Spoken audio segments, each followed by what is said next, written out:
بسم اللہ الرحمن الرحیم والعصر ان الانسان لفی خسر الا الذین آمنوا وعملوا الصالحات وتواصوا بالحق وتواصوا بالصبر۔ السلام علیکم ورحمۃ اللہ وبرکاتہ۔ ان الحمد للہ نحمده ونستعینه ونستغفره ونعوذ باللہ من شرور انفسنا ومن سیئات اعمالنا من يهده الله فلا مضل له ومن يضلل فلا هادي له واشهد ان لا اله الا الله وحده لا شريك له واشهد ان محمدا عبده ورسوله۔ اعوذ باللہ السمیع العلیم من الشیطان الرجیم۔ یا ایھا الذین آمنوا اتقوا اللہ حق تقاته ولا تموتن الا وانتم مسلمون۔ یا ایھا الناس اتقوا ربکم الذی خلقکم من نفس واحدہ وخلق منها زوجها وبث منهما رجالا كثيرا ونساء واتقوا الله الذي تساءلون به والارحام ان الله كان عليكم رقيبا۔ یا ایھا الذین آمنوا اتقوا اللہ وقولوا قولا سدیدا یصلح لکم اعمالکم ویغفر لکم ذنوبکم ومن يطع الله ورسوله فقد فاز فوزا عظيما۔ اما بعد فإن أصدق الحديث كتاب الله وخير الهدى هدى محمد صلى الله عليه وسلم وشر الأمور محدثاتها وكل محدثة بدعة وكل بدعة ضلالة وكل ضلالة في النار۔ أعوذ بالله السميع العليم من الشيطان الرجيم۔ من عمل صالحا من ذكر أو أنثى وهو مؤمن فلنحيينه حیاتا طیبہ۔ تمام تعریفیں اللہ وحدہ لا شریک لہ کے لیے جو کائنات کا خالق ہے، اور درود و سلام نازل ہو اللہ کے پیارے نبی جناب محمد رسول اللہ صلی اللہ علیہ وسلم کی ذات گرامی پر، جنہیں بشیر و نذیر بنا کر بھیجا گیا۔ مجلس میں موجود اس اجلاس کے صدر جناب مولانا عبدالسلام صاحب سلفی حفظہ اللہ، امیر صوبائی جمعیت اہل حدیث ممبئی، اور بہت ملک کے نامور خطباء اور علماء کرام معززین، محترم ناظم اجلاس صاحب، اور انتہائی قابل احترام خواتین ملت، آج دنیا خاص طور سے مسلم سماج و معاشرہ ترقی کے لیے اپنا آئیڈیل یورپ کو مانتا ہے، امریکہ کو مانتا ہے۔ مسلمانوں کی اکثریت کا عالم یہی ہے، اور جو تہذیب و تمدن وہ پیدا کرتے ہیں، اس تہذیب و تمدن کا جھنڈا اٹھا کر گھومنے کو اپنے لیے باعث فخر سمجھتے ہیں۔ لیکن وہاں کے بھی جو عقل مند اور دانش لوگ ہیں، وہ اپنی تہذیب سے، اپنے تمدن سے، اپنی ثقافت سے کتنے پریشان ہیں، آپ کو اس کا اندازہ نہیں۔ 1975 میں اقوام متحدہ نے خواتین پر ایک عالمی کانفرنس منعقد کی تھی، اور اسی موقع پر سویڈن کی ایک بہت فاضل جج خاتون، اس کا نام جیویٹ یا اسی طرح سے ملتا جلتا نام تھا، 75 سالہ یہ خاتون تھی۔ اس کو مکلف کیا گیا کہ یہ دنیا میں سروے کرے، عورتوں کے حالات کو جانچے اور دیکھے، اور بالخصوص سعودی عربیہ جا کے وہاں کے خواتین کے حالات کا جائزہ لے کر آئے۔ یہ خاتون سعودی عربیہ گئی، اور اس کے بعد آنے کے بعد جو اس نے رپورٹ پیش کی، کہا کہ ہماری سویڈن کی عورتوں نے اچانک اس بات کا احساس کیا کہ انہوں نے ایک وہمی چیز، بہت قیمتی چیز دے کر خرید لی۔ وہ وہمی چیز کیا ہے؟ آزادی۔ ایک وہم ہے جس کے پیچھے یہ بھاگ رہے ہیں، اور وہ قیمت کیا ہے جس سے اس نے خریدا ہے؟ وہ سچی خوشی، جسے دے کر اس نے وہمی آزادی خرید لی۔ اور آج دنیا جو آزادی کا نعرہ دے رہی ہے کہ عورت قید ہے، عورت حجاب میں ہے، عورت برقعے میں ہے، اور ساری دنیا کو جو مسلم امت سے ہمدردی ہے، وہ لوگ جو عورتوں کو ذبح کرتے ہیں، وہ لوگ جو بچوں کا پیٹ پھاڑ دیتے ہیں، جو بلا تفریق بم کے گولے برساتے ہیں، ان کو مسلم سماج کی عورتوں کی اتنی زیادہ فکر ہے کہ ان کو ستایا جا رہا ہے ان کے گھروں میں۔ آخر یہ سمجھنے والی بات نہیں ہے، یہ غور کرنے والی بات نہیں ہے کہ یہ ہمدردی کیوں پیدا ہو گئی؟ اسلام سے پہلے فرانس میں اور ترقی یافتہ یورپی ممالک میں یہ بحث ہوتی تھی کہ آیا عورت انسان ہے کہ نہیں ہے، اس کے اندر روح ہے کہ نہیں ہے، اور یہودی مذہب یہ کہتا تھا کہ عورت ہی ساری مصیبت کی جڑ ہے اور سارا فساد حوا نے پیدا کیا تھا، اسی لیے آدم گمراہ ہوئے اور تباہی و بربادی ساری دنیا میں آئی۔ لیکن اسلام آیا اور اس نے کہا کہ دنیا کلھا متاع وخیر متاع الدنیا المرأة الصالحہ، کہ دنیا ساری کی ساری فائدے کا سامان ہے، لیکن اس دنیا کا سب سے قیمتی سرمایہ اور سب سے قابل فخر جو چیز ہے وہ ایک نیک خاتون ہے، ایک نیک عورت ہے۔ اور اسلام نے یہ کہا کہ عورت اگر چاہے تو مردوں سے آگے بڑھ سکتی ہے، عورت اگر چاہے تو اپنی عفت اور آبرو کی حفاظت کرتے ہوئے سماج و معاشرے کو ایک قیمتی عنصر فراہم کر سکتی ہے۔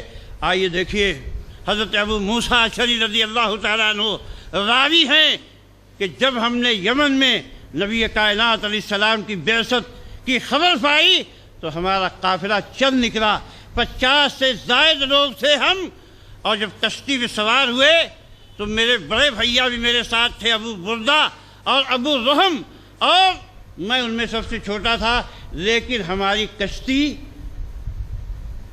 بجائے اس کے کہ وہ عرب کی طرف جاتی حبشہ کے ساحل پہ پہنچ گئی۔ ہم نجاشی کے دربار میں پہنچ گئے، وہاں دیکھا جعفر ابن ابی طالب موجود ہیں اور مسلمانوں کی نمائندگی کر رہے ہیں۔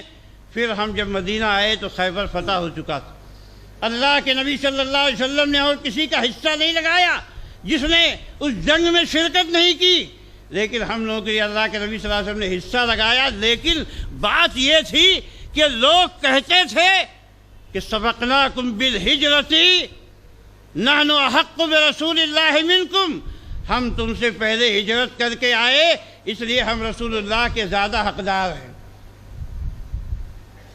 کہا ایک مرتبہ عمر ابن خطاب اپنی بیٹی حفصہ کے گھر میں گئے تو دیکھا ایک خاتون بیٹھی ہوئی، کہا کہ من ہاذی، بیٹی یہ کون خاتون ہے؟ کہا کہ یہ اسماء بنت عمیس جعفر طیار کی بیوی ہیں۔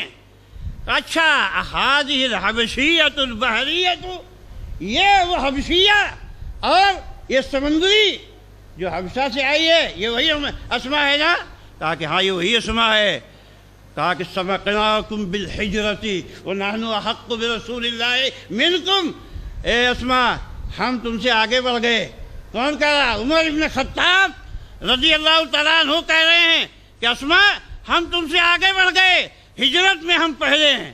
اس وقت یہ بھی سمجھنے کی بات ہے کہ ان کا سرمایہ افتخار یہ نہیں ہوتا تھا کہ ہمارے پاس بڑی دولت ہے، ہم بڑے اونچے خاندان کے ہیں، ہم سید ہیں، ہم خان صاحب ہیں، ہم چودھری صاحب ہیں۔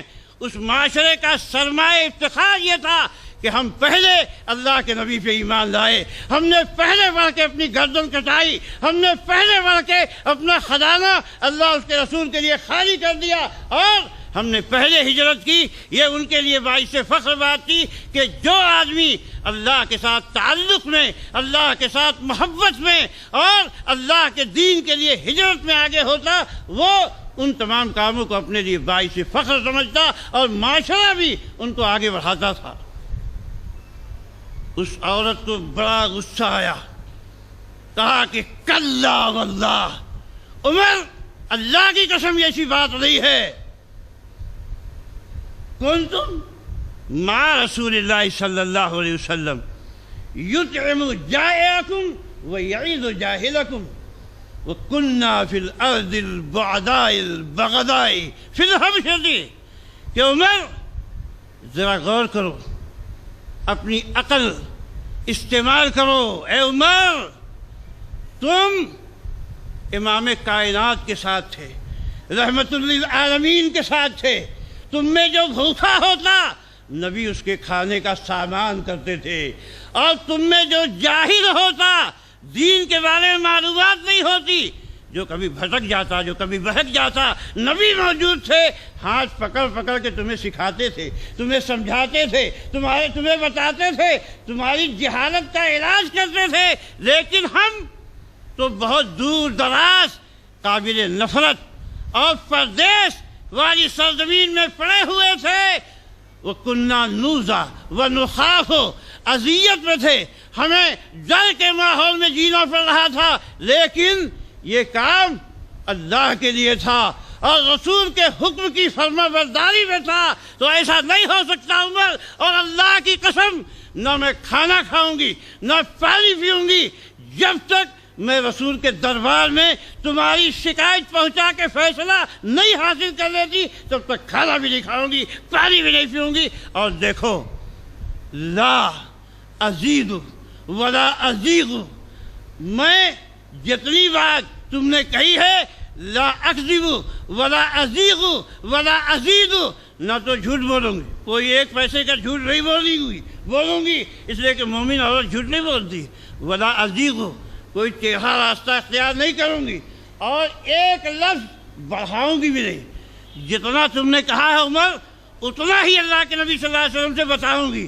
یہی مومن کی شان ہے، وہ کسی کی دشمنی میں اصولوں کو نہیں توڑتا، کسی کی دشمنی میں تجاوز نہیں کرتا ہے، اپنا حق ثابت کرنے کے لیے ضرورت سے زیادہ باتیں نہیں کرتا ہے، جو ضروری ہے، جو لازمی ہے۔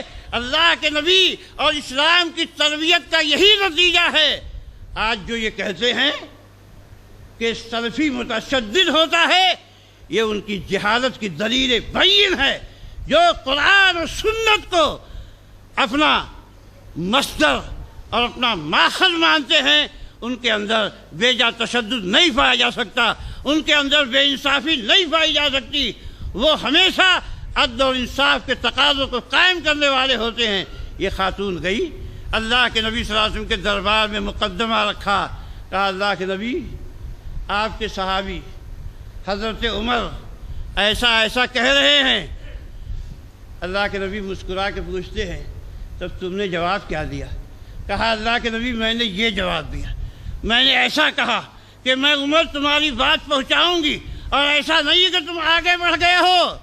اللہ کے نبی صلی اللہ علیہ وسلم نے فرمایا کہ عمر غلط کہتے ہیں، تم صحیح کہتی ہو، ساری دنیا والوں کے لیے ایک ہجرت ہے، وَأَنْتُمْ يَا أَهْلَ السَّفِينَةِ لَكُمْ ہجرتان، اے کشتی والو تمہارے لیے ڈبل ہجرت۔ یہ عمر کے لیے، ان کے ساتھیوں کے لیے ایک ہجرت ہے، تمہارے لیے ڈبل ہجرت ہے۔ کہا کہ جب یہ خبر لے کے حضرت اسماء اپنے گھر میں پہنچی تو اشعریوں کا، ابو موسیٰ اشعری کے خاندان والوں کا تانتا بن گیا۔ کہا کہ دنیا میں ان کے لیے کوئی خزانہ اور دولت اتنا محبوب نہیں تھی جتنا یہ حدیث تھی، کہ جس میں یہ تمغہ دیا اللہ کے نبی نے کہ تمہیں ڈبل ہجرت کا ثواب ملے گا۔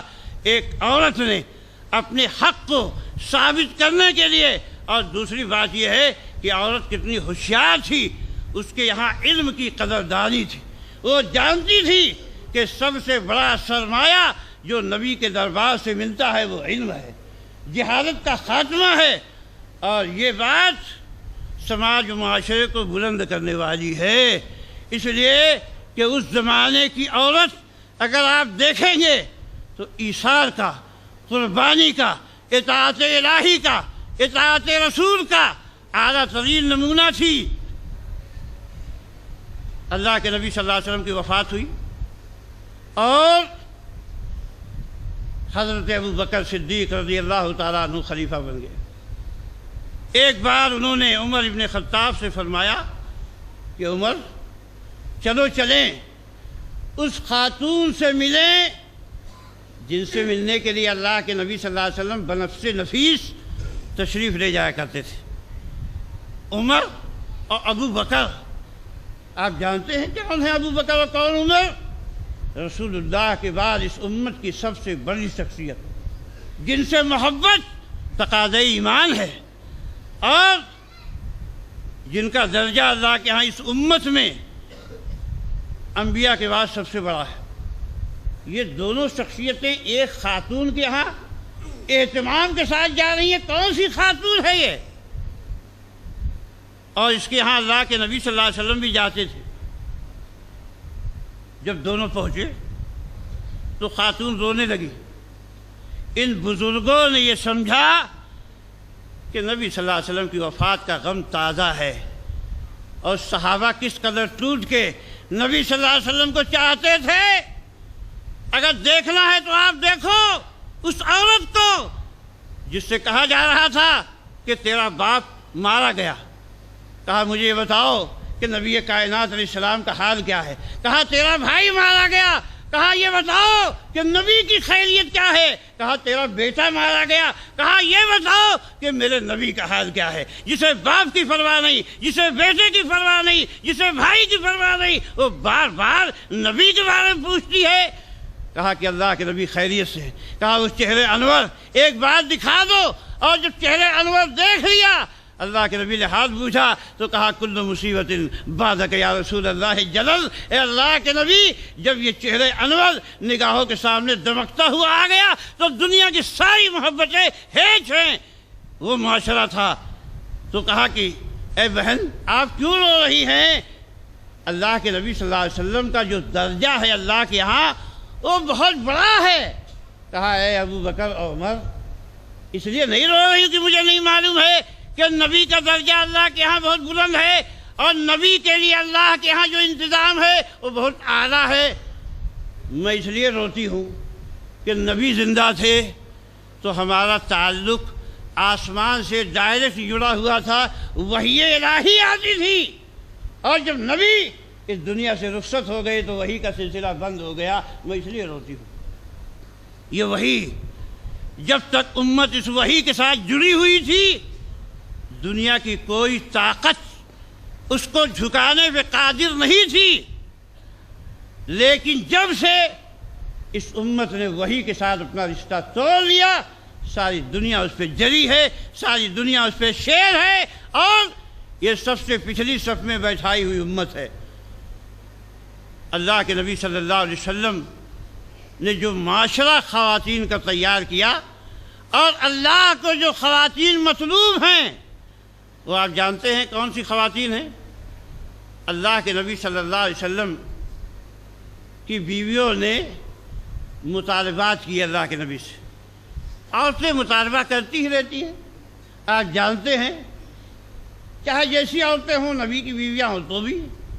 جب بہت مطالبہ کیا تو ان کی تربیت کے لیے اللہ تعالیٰ نے فرمایا عَسَىٰ رَبُّهُ إِن طَلَّقَكُنَّ أَن يُبْدِلَهُ أَزْوَاجًا خَيْرًا مِّنكُنَّ۔ اے نبی کی بیویوں دیکھ لو، اگر نبی نے تمہیں طلاق دے دیا مجبور ہو کے، تو اللہ تعالیٰ نبی کو جو بیویاں دے گا وہ تم سے اچھی ہوں گی۔ کون سی اچھی بیویاں ہوں گی؟ کہا کہ مسلمات، مومنات، قانتات، تائبات، عابدات، سائحات، سیبات و ابکارا۔ فرمایا کہ یہ اسلام والیاں ہوں گی۔ اسلام کس کو کہتے ہیں؟ اللہ تبارک و تعالیٰ کے حکم کے سامنے اس کی توحید کو مان کے، نبی کی اطاعت کر کے، اور اس کے تمام فیصلوں پہ رضامندی کا اظہار کر کے اپنے آپ کو جھکا دینا، یہ اسلام ہے۔ کہا کہ اسلام والیاں اور ایمان والیاں ہوں گی۔ اور کیا ہوگا؟ فرمایا کہ قانتات، اللہ کے حکم کے سامنے جھک جانے والیاں، اور تائبات، توبہ کرنے والیاں، عبادت کرنے والیاں، روزہ رکھنے والیاں۔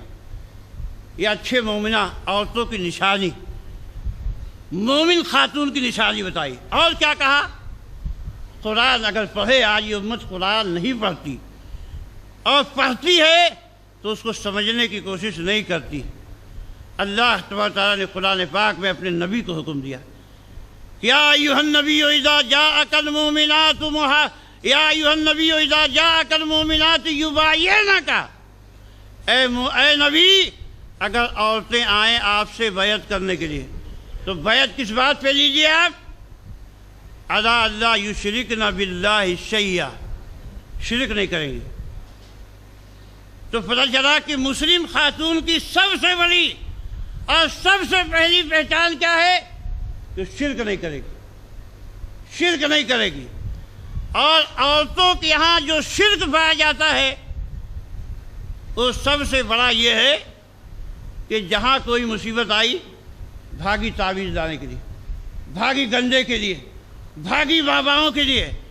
آپ کو بتاؤں کہ اللہ کے نبی صلی اللہ علیہ وسلم نے فرمایا کہ سب سے زیادہ دجال کو ماننے والی عورتیں ہوں گی اور دیہاتی لوگ ہوں گے۔ کیوں؟ اس لیے کہ عورتوں کے اندر جہالت زیادہ پائی جاتی ہے، اسی لیے ضرورت اس بات کی ہے کہ عورت پہ بہت زیادہ توجہ دی جائے۔ کب سے توجہ دی جائے؟ ایک بڑے مسلم مفکر گزرے ہیں، ان کے پاس ایک صاحب گئے اور کہنے لگے کہ میرے گھر میں بیٹی پیدا ہوئی ہے، میں چاہتا ہوں کہ آپ مجھے نصیحت کریں کہ میں اس کی تربیت کیسے کروں۔ کہا کہ کتنی عمر ہے بیٹی کی تمہاری؟ کہا 3 مہینہ۔ کہا تب گاڑی چھوٹ گئی، ٹائم نکل گیا۔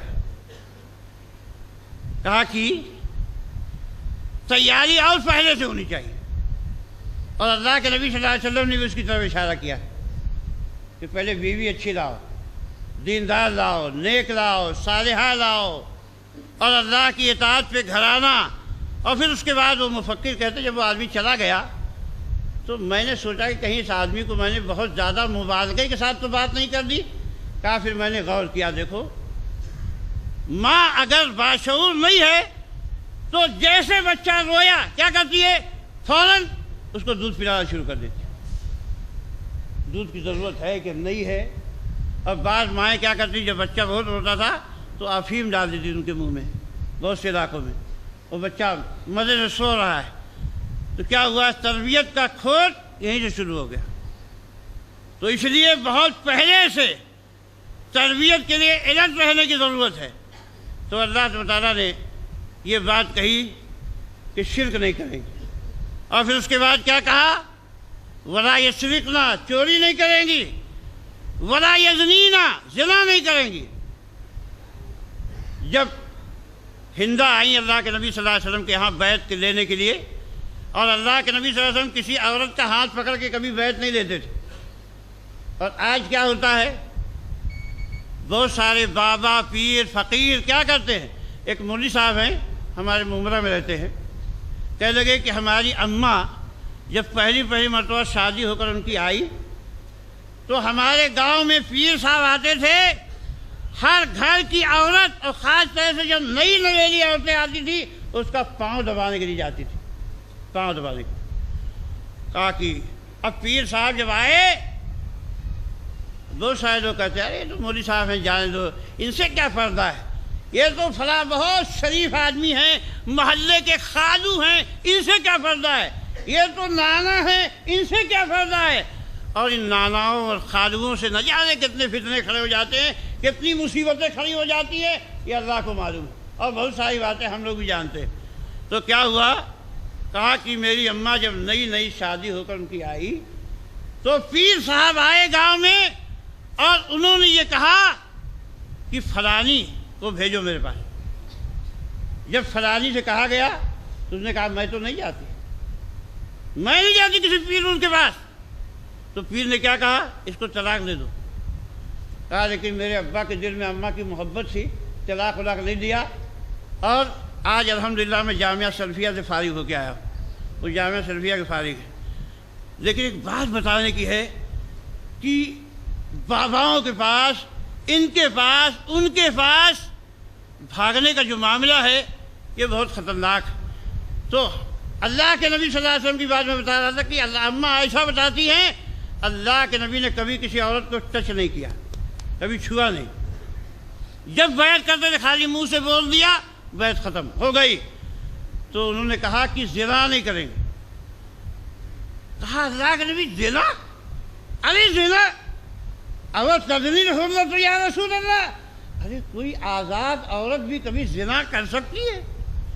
ہندا کو تعجب ہوا، یعنی یہ کام تو معاشرے کی تھرڈ کلاس عورتیں جو لونڈیاں ہیں، آزاد عورت کبھی زنا کرے گی؟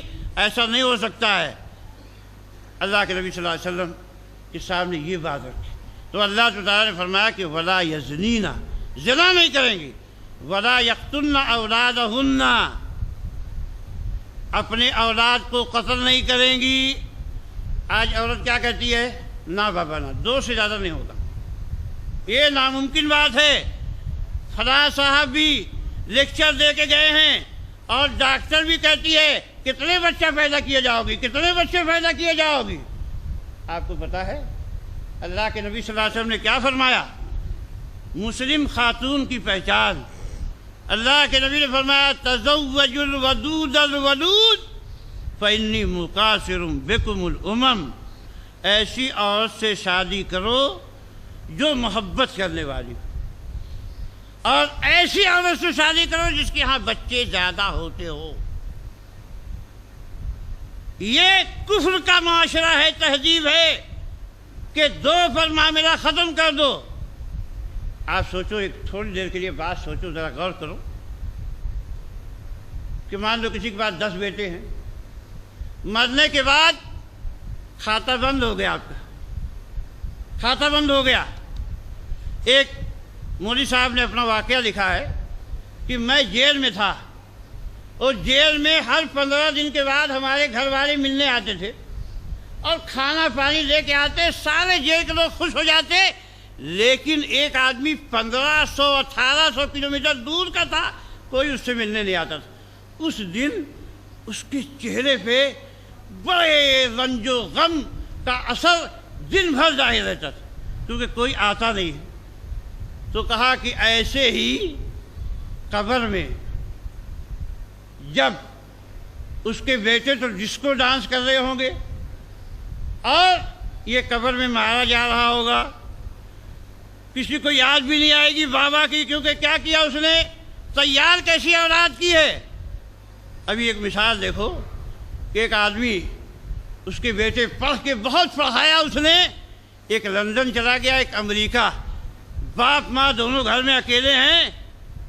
جب ابا کی طبیعت خراب ہوئی، پتہ چلا کہ جانے والے ہیں، تو لندن والے بھائی نے امریکہ والے بھائی کو فون کیا کہ بھائی دیکھ ابا تو جانے والے ہیں، اس بار تو چلے جا، جب اماں کی باری آئے گی تو میں چلا جاؤں گا۔ تو ایسی اولاد آج تیار ہو رہی ہے۔ کیوں تیار ہو رہی ہے؟ اس لیے کہ ہم ایسی اولاد تیار کر رہے ہیں، ایسی نسل تیار کر رہے ہیں۔ تو کیا ہوگا؟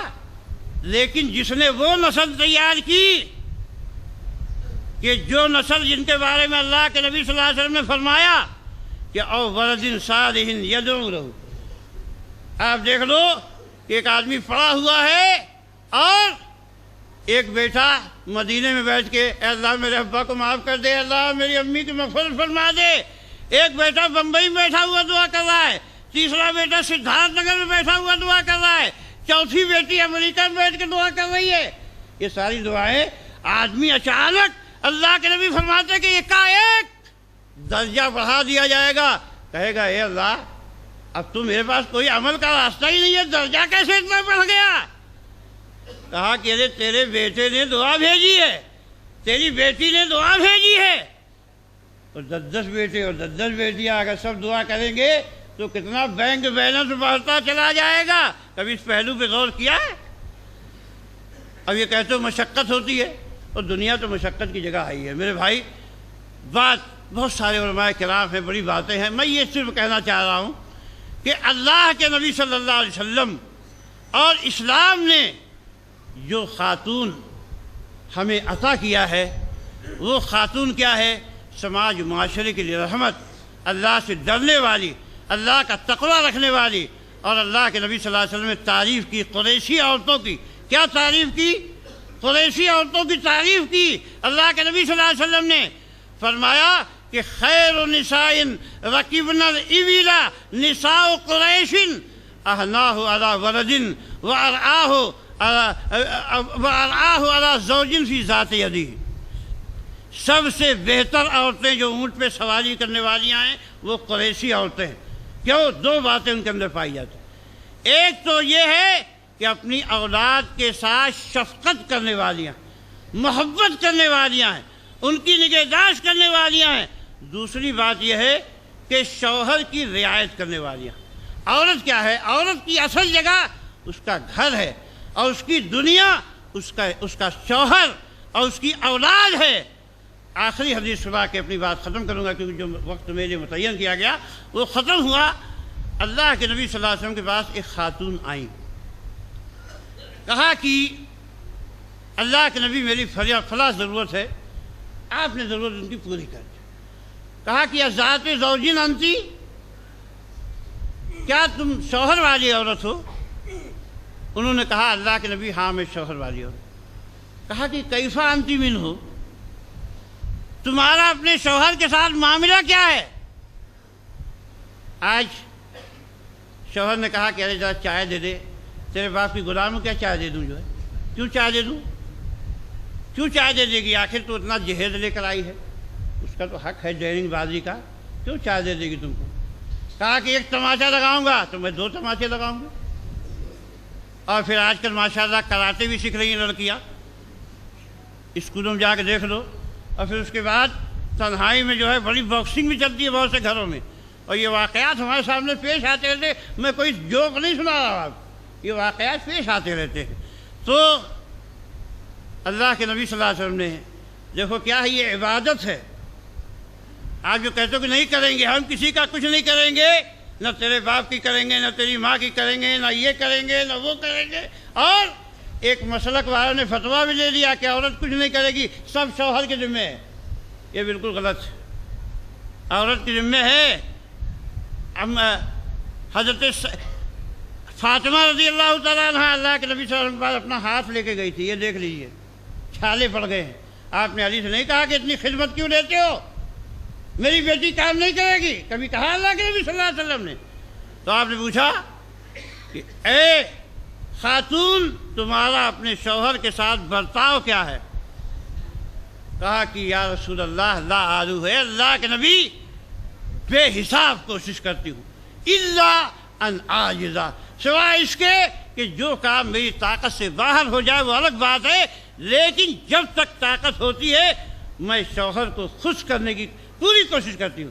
کہا کہ فانظری این انت منہ فانما هو جنتک و نارک۔ اے عورت، اے خاتون، اے اسلامی ماں و بہنوں، اللہ نے آپ کو بہت بڑا درجہ دیا، بہت بڑا مقام دیا، لیکن آپ کی جنت، اللہ کے نبی کیا فرماتے ہیں؟ آپ کے شوہر آپ کی جنت ہیں اور آپ کی جہنم بھی ہیں۔ شوہر کی خدمت کر کے جنت بھی حاصل کر سکتی ہو اور جہنم بھی حاصل کر سکتی ہو۔ یہی ایک مسلم خاتون نمازی ہو، شرک سے دور ہو، اللہ کی اطاعت کرنے والی ہو، شوہر کی خدمت کرنے والی ہو، بچوں کی نگہداشت کرنے والی ہو، اور سماج معاشرے میں ایسے عنصر کو پیش کرنے والی ہو کہ جو سماج معاشرے کے لیے مفید ہوں، علماء ہوں، حکماء ہوں، اچھے صحافی ہوں، اچھے ڈاکٹر انجینئر ہوں۔ یہ ایک خاتون کا کام ہے۔